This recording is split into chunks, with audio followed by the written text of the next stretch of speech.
Bom, finalmente é importante salientar que a economia mundial ela sofreu grandes transformações a partir da década de 1990. A principal delas foi que muitas indústrias que eram concentradas nos países ricos, nos Estados Unidos, na Europa, no Japão, elas começaram a buscar outras áreas para se instalar, principalmente áreas onde tinha mão de obra muito mais barata. Isso acontece graças ao fenômeno da globalização. A globalização ela é caracterizada pelo um avanço tecnológico nos meios de transporte e nos meios de comunicação.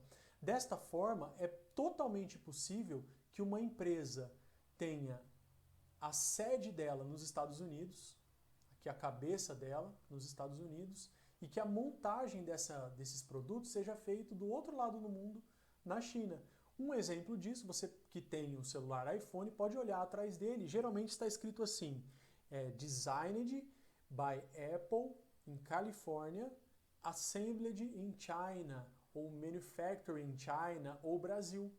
O desenho é feito no país desenvolvido, que tem mais recursos técnicos e humanos para poder desenvolver esse produto, e a montagem é feita do outro lado do mundo.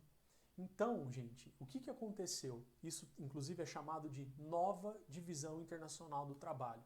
A nova divisão internacional do trabalho, ela está caracterizada pela transferência de indústrias dos países desenvolvidos para os países subdesenvolvidos. Então, atualmente, o que acontece é o seguinte: a criação, o dinheiro e a tecnologia vem dos países desenvolvidos.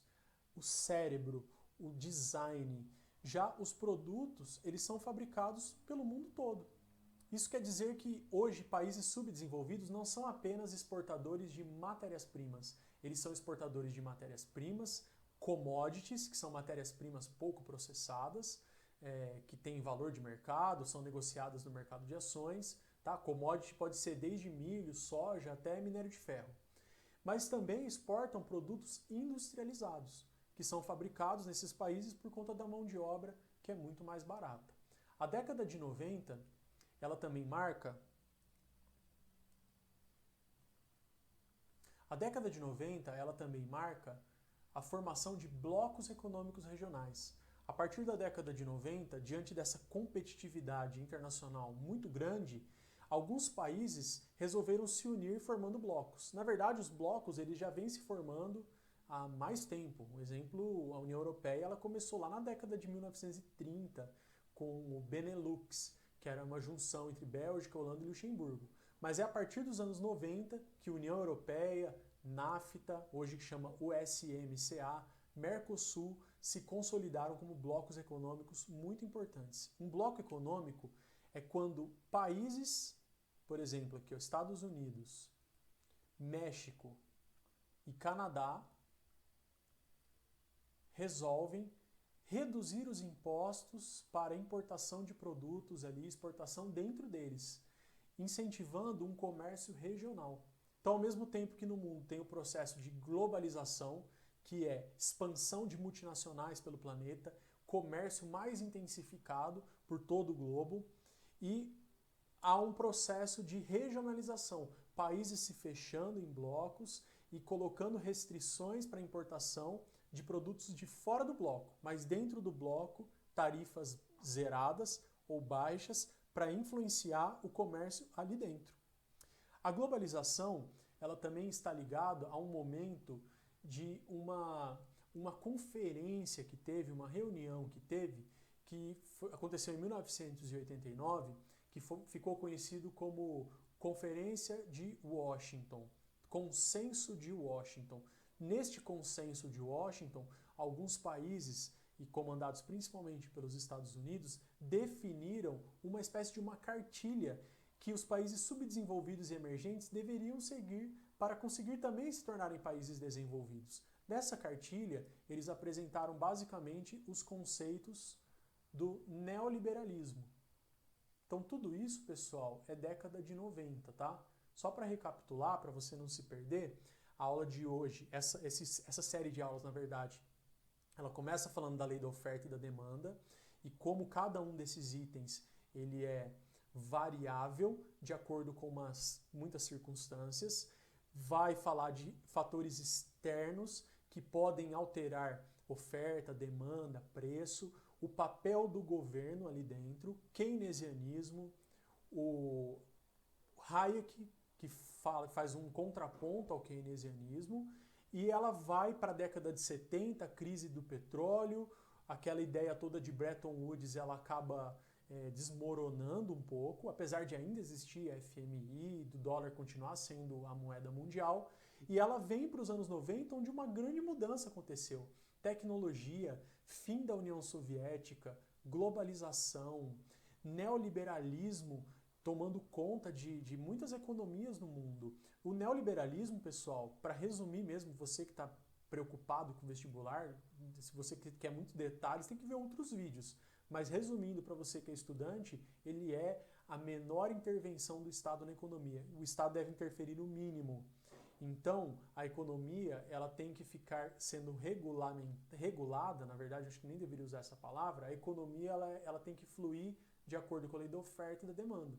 E o Estado ele tem que cuidar apenas de coisas mais essenciais. Por exemplo, o sistema de saúde, a segurança pública do país. Ele prega a privatização de empresas, então redução do papel do Estado, privatização, ou seja, empresas estatais, elas devem ser vendidas ou privatizadas, concessões, rodovia, o Estado não tem que cuidar de rodovia. Ele pode passar esse papel para uma empresa e essa empresa vai pagar um valor para o Estado em forma de impostos ou uma tarifa e etc.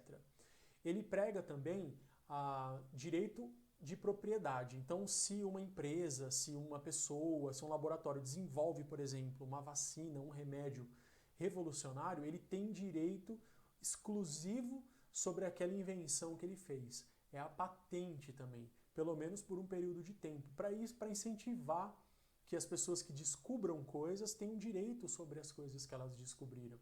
Também prega que a moeda de um país, o sistema monetário e também as taxas de juros, os impostos, eles sejam diminuídos os impostos, que as taxas de juros e as moedas, elas variem de acordo com o mercado e não de maneira artificial. Por exemplo, o governo ficar aumentando ou reduzindo muito a taxa de juros, ou ele artificialmente aumentar ou diminuir a sua moeda em relação ao valor do dólar. Isso deve acontecer de maneira orgânica, natural. Isso quer dizer, pela influência do mercado. E chegamos aqui falando que a década de 90 marcou todas essas mudanças, neoliberalismo, globalização, formação de blocos econômicos, a economia de alguns países deslanchou, a União Europeia ganhou força, os Estados Unidos deixou de ser o único país mais poderoso do mundo economicamente. Hoje vivemos em um mundo multipolar, que tem no mínimo blocos como Estados Unidos, NAFTA, pode ser juntamente com o Canadá e com o México, a União Europeia, a China surgindo como uma grande potência, já é o maior PIB do mundo, o Japão continua muito importante, portanto é um mundo multipolar.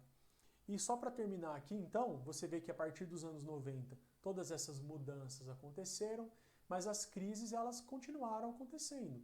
Por exemplo, em 2008, que teve uma crise financeira nos Estados Unidos relacionada ao mercado imobiliário. É muito legal você dar uma estudada nessa crise, porque você vai, agora que você já tem o conhecimento da lei da oferta e da demanda, entender perfeitamente o porquê desta crise. Tá? Você vai ver que tem a ver com taxa baixa de juros, financiamentos liberados ali para todo mundo que queria comprar casa, e daí todo mundo quis comprar casa, apartamento, e o valor dos apartamentos começou a aumentar muito, só que em determinado momento o apartamento que estava sendo vendido por $500 mil, na verdade o valor real dele era de $100 mil. Isso é a chamada bolha imobiliária, porque uma bolha tem um pouquinho só de sabão, apesar dela ser grandona. E quando ela estoura, as pessoas viram que foi feita muita especulação em relação ao mercado. E agora essa crise mais recente que nós estamos passando aqui de 2009 para 2020. Então eu espero sinceramente ter ajudado vocês a compreender mais sobre conceitos de economia. Volto a lembrar que eu não trabalhei nenhum conceito de maneira muito aprofundada, porque o objetivo dos vídeos é ser didático e facilitar aí tua compreensão. Deixe suas dúvidas nos comentários, tanto do vídeo do YouTube, e você aí, meu aluno, nos comentários no Google Sala de Aula, lá na nossa turma. Valeu, um abraço e até a nossa próxima aula.